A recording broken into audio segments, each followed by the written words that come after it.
I'm Brian Jose, Director of University of Florida Performing Arts up in Gainesville, Florida. I've been there for 10 months. I've been in the industry or the arts for 28 years now, but just at University of Florida for the last 10 months.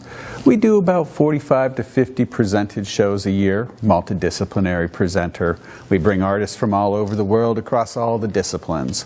And ideally, we connect those artists with both campus and our community. So it's a student experience for the 50,000 students at the University of Florida, and it's also a great experience for the 250,000 people in North Central Florida.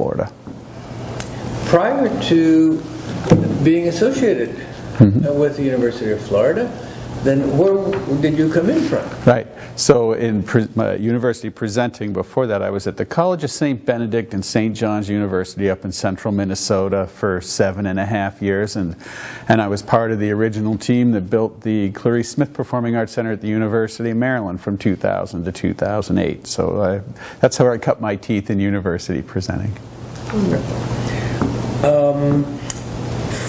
At this time from the University of Florida, do you all send more than one person to the Performing Arts Exchange Conference? Yeah, Manuel, it's a great question. So there are two, myself and Elizabeth Auer, who principally attend Performing Arts Exchange in the APAP conference. But since it was reasonably close this year, PAE, we invited all of our staff to come see how the sausage is made.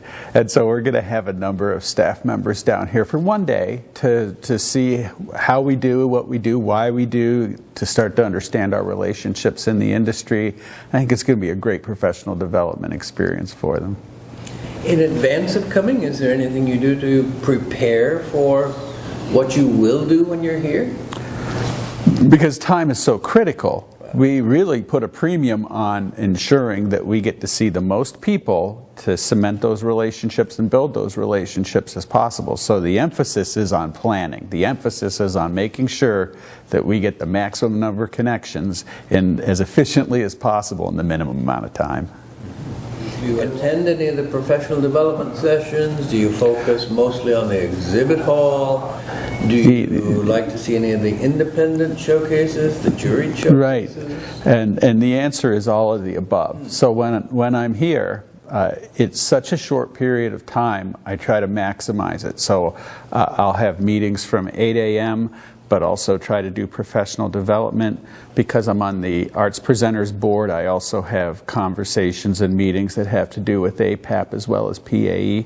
Then, in addition to the marketplace, which I try to maximize, we have both the juried and the independent showcases, and every year I try to find a wild card.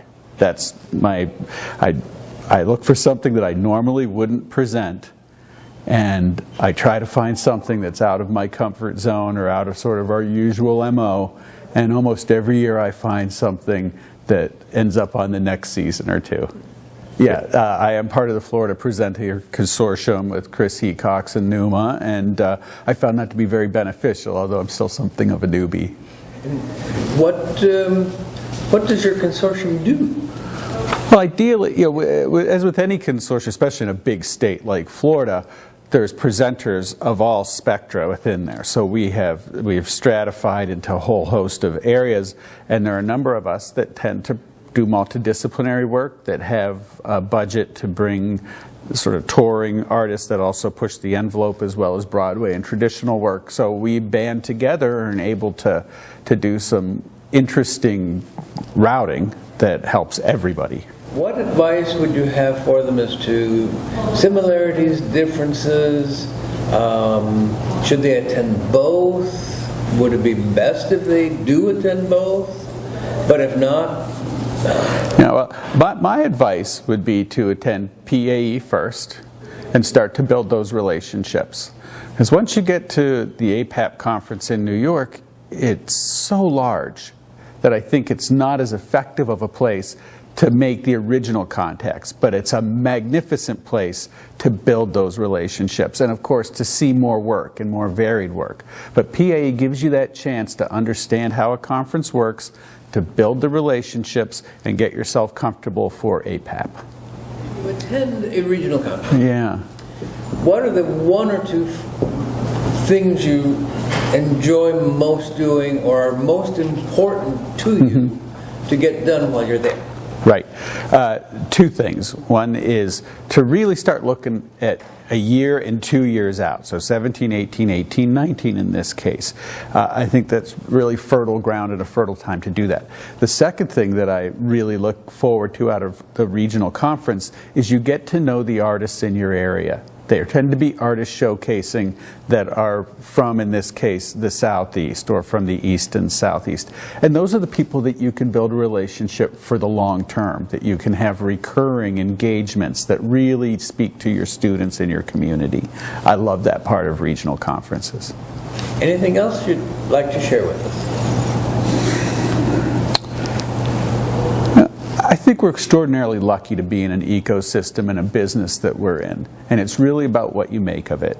I find that the regional conference at PAE gives you a chance to have a relationship with people without the extraordinary burden and the fast-paced activity of other areas. It gives you a chance to step away from your work and find the relationships, and that's really important to me. The other thing I'd add is I can't stand the idea of buyers and sellers in the marketplace. We're partners, and if we know each other's business models and we understand what each are trying to accomplish, the winners are going to be our audiences, and I think we need to get away from that buyer-seller mentality.